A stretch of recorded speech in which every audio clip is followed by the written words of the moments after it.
Okay. Let's see. Let's see. Exercise 8. Yusupov against Lutz. Wow. Okay, wait. This is... Oh, no, that was the wrong exercise.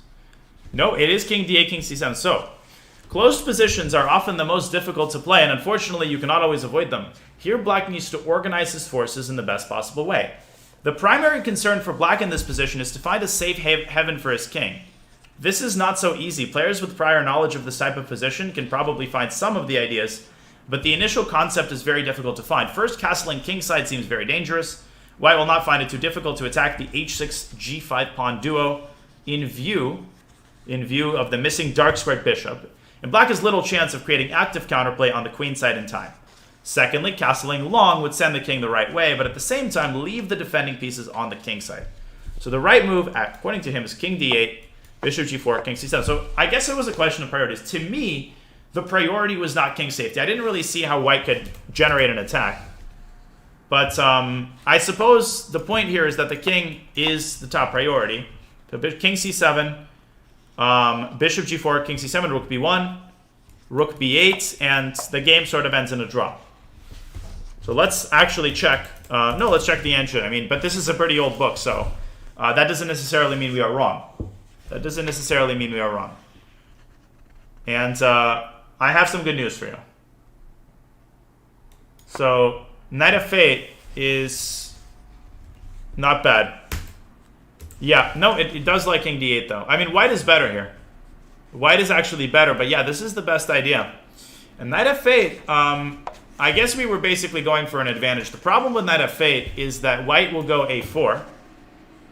And, well, okay, Black goes a5, and White can go h4. So I suppose the point is, Black just doesn't have time to prepare Queen g6 followed by f5. And the reason is, White is just going to tear him apart here before Black gets a chance to play f5. So the question here is one of priorities. Well, the reason king safety is the priority is because White has all of these threats on both sides of the board. So you need to find that relative safety for the king. And at the same time, you also need to link up the rooks. So, well, if White plays knight g4, then Black plays queen g7. Thank you, Puke Monkey, for the prime. I suppose this makes sense. This does make sense. So the king gets out of the way of the rooks. The king gets to a spot where it's at least protected by this pawn chain. That's a very, very difficult exercise. And I myself am not a specialist in these types of positions. So I suppose in certain situations you have to come to terms with the fact that you're not going to have too much active play. And then you have to find the best way to make the most out of, a tough situation. And so here you have to get the king to safety. Would Magnus find king I mean, probably. It's not the only move. I mean, the differences here aren't very big. It's like plus equals after king d8. And knight f8, it's like plus 0.8. So, yeah, we all are Principia, but,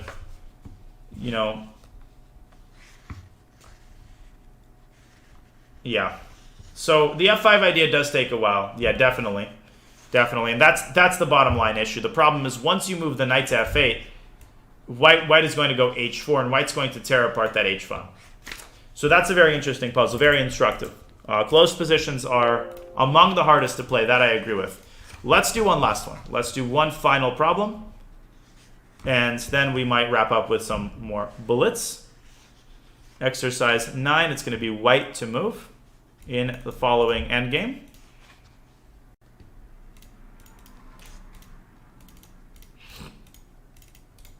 Okay.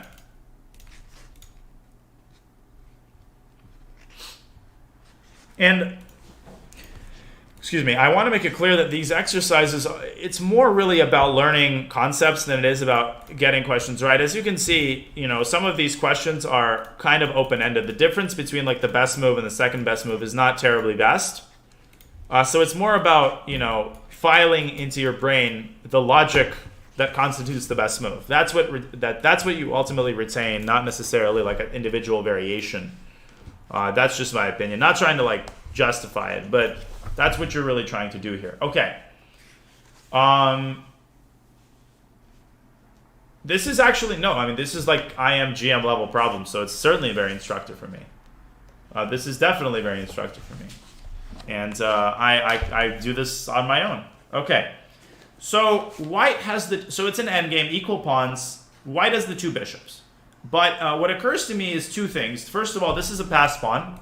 So that needs to be, you need to watch out about that pawn. Second of all, this bishop is kind of passive. So it would be great if we could play something like c4. The problem is, well, c4 gives up a pawn, and I'm not sure that white gets anything in return for it. The other thing to notice is if we play b5, could somebody explain to me, and b5 is almost definitely not the solution, although, you never know with these problems.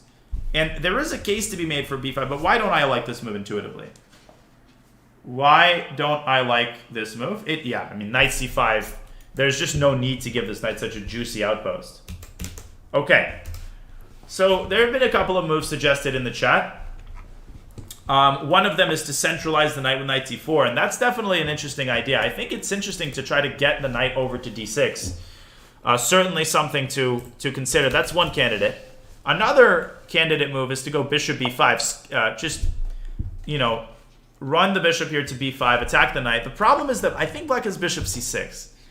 And I'm not particularly impressed with the trade of bishops on c6. I don't see what white really gains from that. So that's not terribly appealing to me.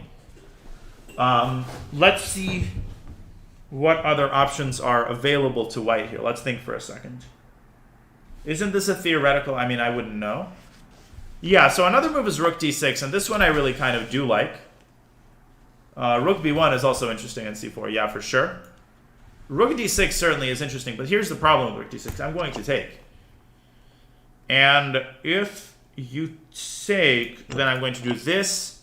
Or even rook c2 here looks pretty nasty, but even takes and rook c1 forces the rook back.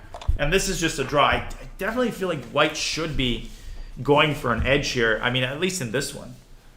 Cheskid, who, hero of the last problem, suggests rook b1, but bishop b4 kind of sends the rook to c1, and I don't know about that.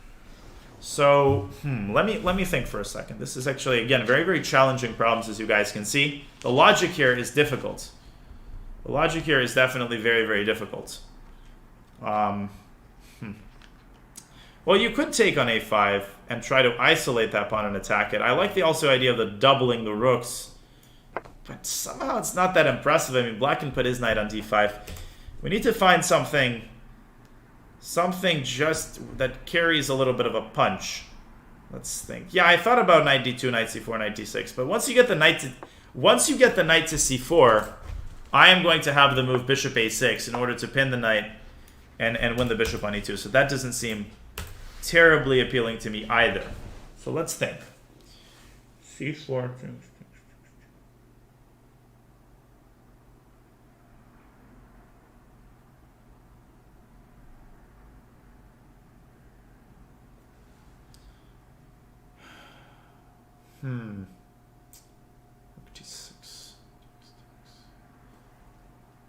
Yeah, this is just there's a case to be made for a lot of different positions, a lot of different ideas.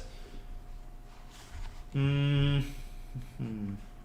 I think bishop b5 is interesting because after bishop c6 here, maybe you can play knight d4, and after takes you can maybe take. And what's the same? White may be a tiny bit better here, but really it's nothing. Takes, and like knight d5. So no, I really doubt it's that. I really doubt it's that.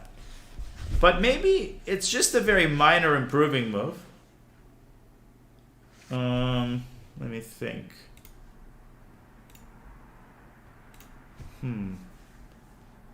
Anonymous gifter gifting F5 a sub. Thank you. Well, rook g6 is interesting, but I explained it's takes. Yeah, just agree to a draw.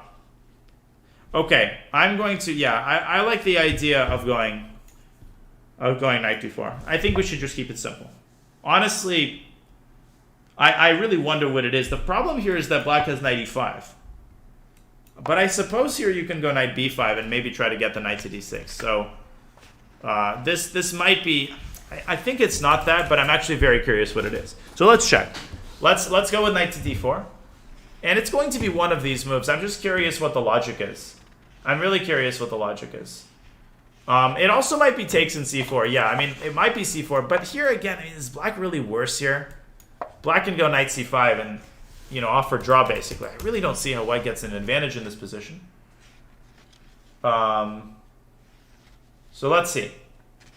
Let's check, and then we will pause there. Exercise 9. This is the game. This is the game. Yusupov Rosenthalis. White is generally well placed here, but so is black. Both sides have completed development, but this is not the middle game. And there's no possibility of attacking the kings. It's probably going to be like king f1. Consequently, it is more precise to talk about the transition from middle game to end game. Since no immediate action is any good, white should improve something. That is the king. King f1. Yeah, he says knight d4 is interesting. Bishop d5. Bishop b5 is similar drawback since there's bishop c6. So yeah, he does give this line and says this is not very good. He says knight d4 is interesting, but bishop d5 equalizes, and so king f1.